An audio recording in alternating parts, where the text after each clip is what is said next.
या खुदा तूने अपने दर बुलाया, मैं तो इस काबिल न था। أعوذ بالله من الشيطان الرجيم. بسم الله الرحمن الرحيم.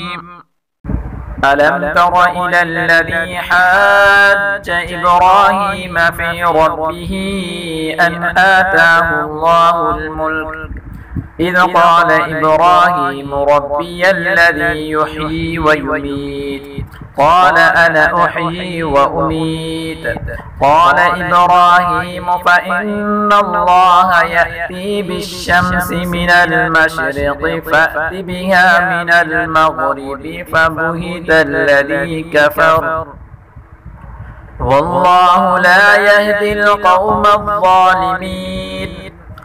أو كالذي مر على قرية وهي خاوية على عروشها قال أنى يحيي هذه الله بعد موتها فأماته الله 100 عام ثم بعثه قال كم لبثت قال لبثت يوما أو بعض يوم قال بل لبثت 100 عام فانظر إلى طعامك وشرابك لم يتسنى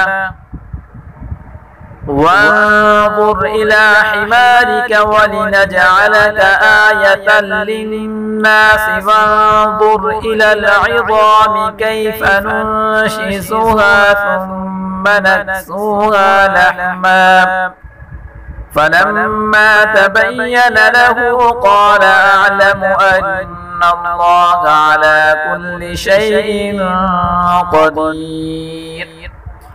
وإذ قال إبراهيم رب أرني كيف تحيي الموتى قال أولم تؤمن قال بلى ولكن ليطمئن قلبي قال فخذ 4 من الطير فصرهن إليك ثم اجعل على